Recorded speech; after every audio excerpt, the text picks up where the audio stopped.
Olá, participantes, sejam muito bem-vindos a esse vídeo. Hoje nós iremos apresentar os resultados de agosto de 2023, bem como falar um pouco aí de cenário, né, cenário tanto local quanto internacional. É, Aqui na parte global, né, a gente sempre gosta de colocar os Estados Unidos, Europa e China, né? Os Estados Unidos ele foi marcado pela abertura das taxas de longo prazo. A gente vai observar nos próximos gráficos que a taxa de juros de longo prazo ela subiu, né?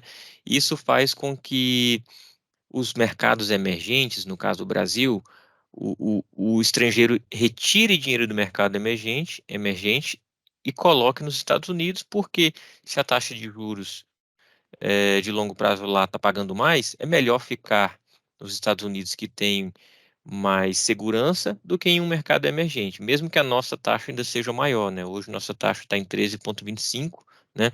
A taxa lá nos Estados Unidos está em torno de 5, a gente vai mostrar no gráfico. A Europa ela continua com um cenário de estagflação, né? O que é estagflação? A economia ela está fraca, porém a inflação permanece subindo, né? E isso não é muito comum, né? A inflação ela geralmente sobe quando a economia está aquecida. Então é uma questão que deve ser acompanhada de perto, a questão da Europa, né? Por conta desse cenário de enfraquecimento, só que mesmo assim a inflação ela permanece persistente. E a China, ela entrou em uma crise no setor imobiliário, né? E isso impacta diretamente o Brasil, né? Que é um grande exportador para a China. Por exemplo, empresas como a Vale, né, que fornecem minério de ferro, entre outras empresas que também a China é uma grande compradora do Brasil, né, pode afetar negativamente aqui essa crise na China os mercados locais. No caso aqui do Brasil, o Copom, ele decidiu manter aí o corte de 50 base points na última reunião, que a nossa taxa Selic era 13,75, foi para 13,25. No dia 20 de setembro vai ocorrer a outra reunião do Copom, que deve cortar mais 50 base points. Inclusive, no mesmo dia nós teremos a reunião do Copom e a reunião do Comitê de Política Monetária dos Estados Unidos, né, do Fed, que eles chamam de super quarta, né, vai ser uma quarta-feira, dia 20 de setembro. A inflação no Brasil ela veio dentro do esperado, veio até abaixo do esperado, né, então ela apresenta-se controlada, né? O fiscal que ainda não se ajustou, né? Os líderes parlamentares aí não têm conseguido chegar a um acordo sobre a votação dos projetos importantes aí para a área fiscal. Aqui passando para o cenário global, como eu mencionei anteriormente, né? Os títulos públicos, né? As treasuries dos Estados Unidos, elas subiram aí no último ano, né? Como um todo. Mas em agosto aí a gente observa que o gráfico ele abriu um pouquinho, né? E foi o que eu falei, isso faz com que não só o americano, mas os estrangeiros de forma geral retirem dinheiro dos mercados emergentes. Por exemplo, ele prefere aplicar nos Estados Unidos com a taxa de 5%, que é mais seguro, do que aplicar no Brasil com a taxa de 13,25%, né? E a nossa taxa Selic ela está em cenário em viés de queda, né? Enquanto lá tem viés de alta ou manutenção ou alta, né? Então acaba que isso prejudica de certa forma, porque os investimentos saem dos mercados emergentes, né, e vai para os Estados Unidos. Um ponto importante é a inflação, né, americana. Ela chegou a bater 7 aqui, né, nos 12 meses no acumulado. Ela apresentou uma queda considerável, né, chegou a bater 3, mas ainda está em alerta, né, agora está próximo aí de 3,8. É uma inflação alta ainda para os Estados Unidos. Quando a gente olha, se isso fosse no mercado local, né, no Brasil, seria uma inflação aí razoável. Mas para o mercado americano, para os últimos anos do mercado americano, é uma inflação alta ainda, né? Por isso tem que atentar se o Comitê de Política Monetária, como eu falei, no dia 20 vai reunir para decidir se mantém a taxa de juros, se aumenta ou se reduz, né? E isso impacta diretamente aqui na inflação dos próximos meses. E a taxa de desemprego também é importante, porque quando a taxa de desemprego está muito baixa, né, que no caso aqui está em 4%, isso quer dizer o quê? Que tem muita gente empregada, então tem muito dinheiro sendo circulado no mercado. E se tem muito dinheiro circulando, a inflação aumenta, né?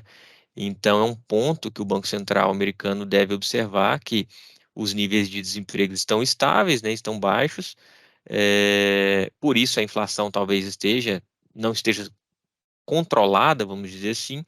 Então, isso pesa na decisão de uma manutenção ou de uma queda de juros, né, por conta disso. No cenário local, né, já no Brasil aqui, a gente observa que o nosso IPCA, que é a nossa inflação oficial, ela fechou agosto em 0,23, no acumulado em 12 meses está 4,61 e no ano 3,23. O IPC, que é a inflação no qual os nossos planos de benefício são atrelados, né? As nossas metas elas são atreladas ao INPC, ela fechou em 0,20 em agosto, em 12 meses 4,06 e no acumulado de 2023 2,8. E o IGPM, ele veio negativo, 0,14, no ano aí está menos 5,28. Como eu falei, a nossa taxa Selic atualmente ela está em 13,25, provavelmente deve cair mais 0,50, deve ir para 12,75 no dia 20 de setembro, né? É a próxima reunião. E o dólar ele fechou em 4,92 em agosto, a cotação aqui de 31 de agosto. Aqui nós trazemos também alguns benchmarks de renda fixa, né? Como CDI, por exemplo, IMAB e IMAB 5+.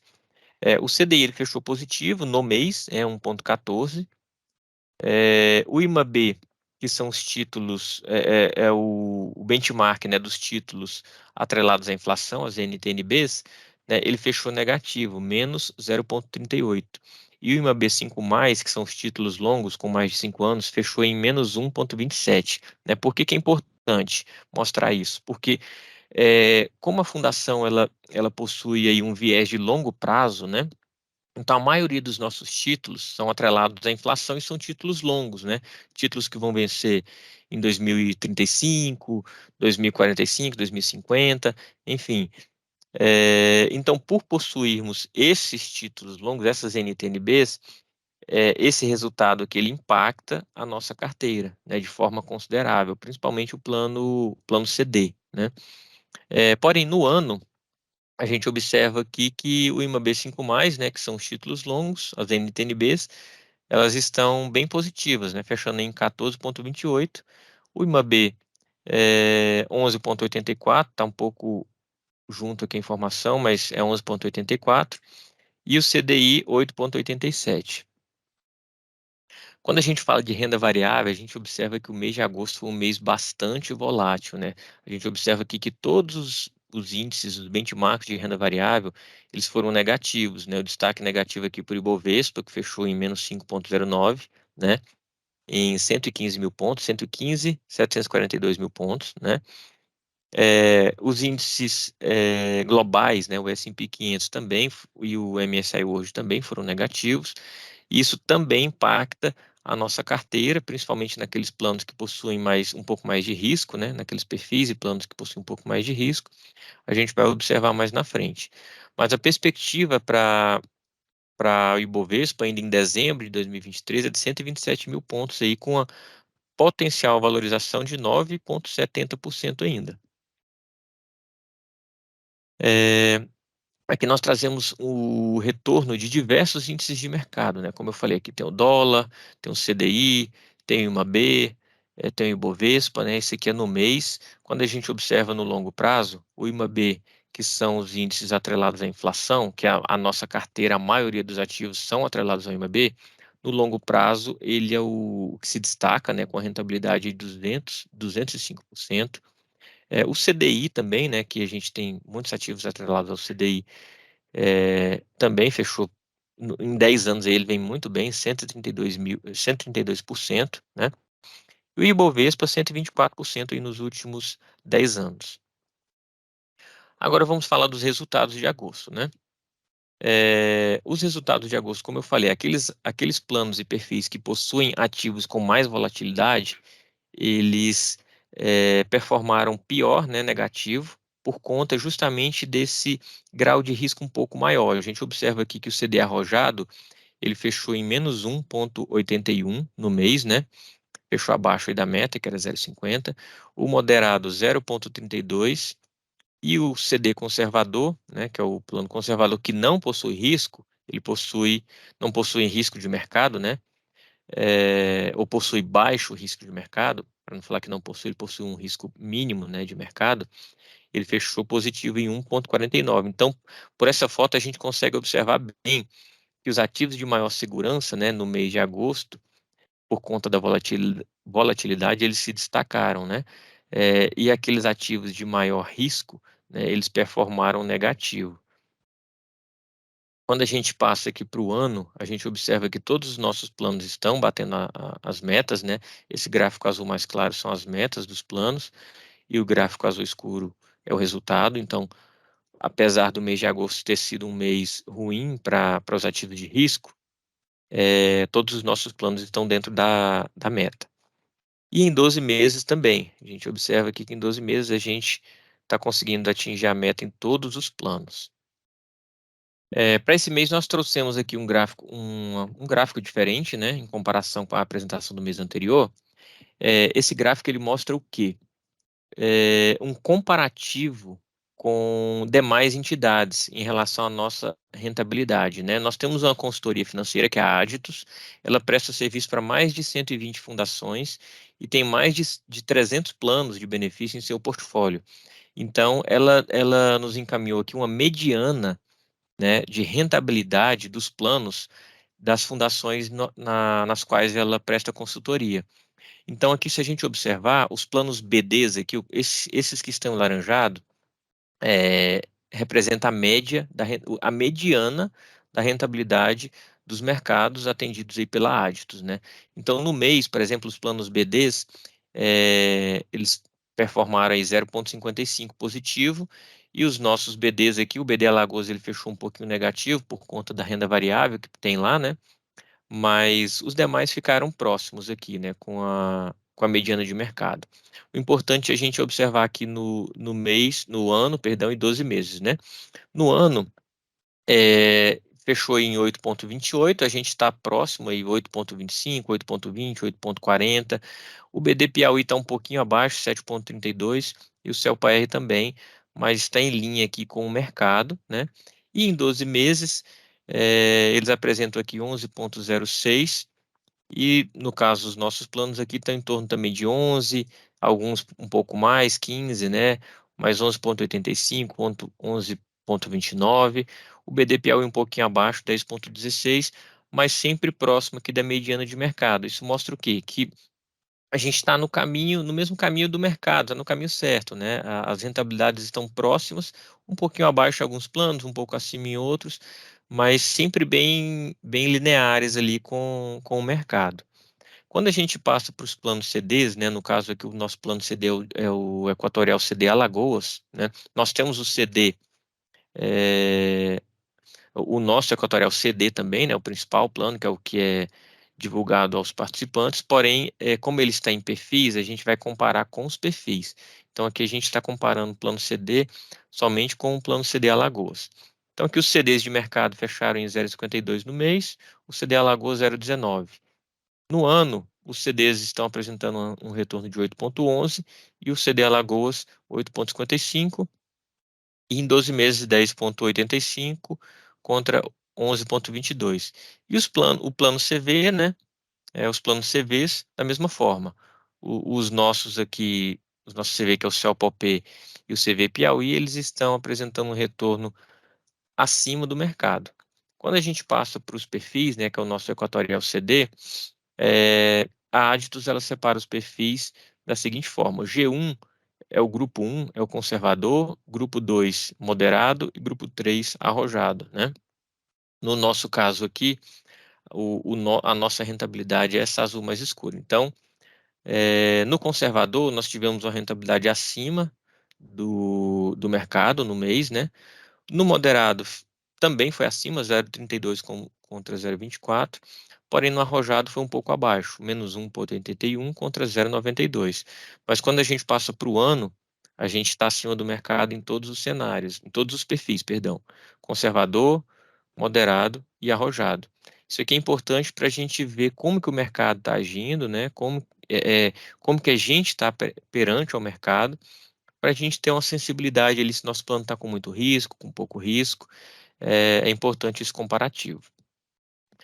Aqui nós trazemos também as rentabilidades por segmento, né? A renda variável foi o detrator de rentabilidade. Nosso fundo de renda variável fechou em negativo em 5,17. Os demais a gente observa que foram positivos. Aqui no CD moderado a gente observa, né, que somente a renda variável aqui que trouxe, que puxou para baixo. Já no arrojado a renda fixa também puxou para baixo, porque, como eu falei anteriormente, o arrojado ele possui ativos de longo prazo, né? E a gente observou que o IMAB5+, ele fechou negativo, e isso impactou aqui a rentabilidade do perfil.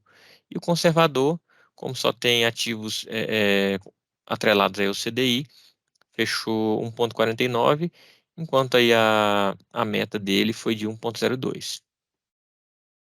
Aqui da mesma forma para os demais planos, o que puxou para baixo basicamente foi a renda variável, né?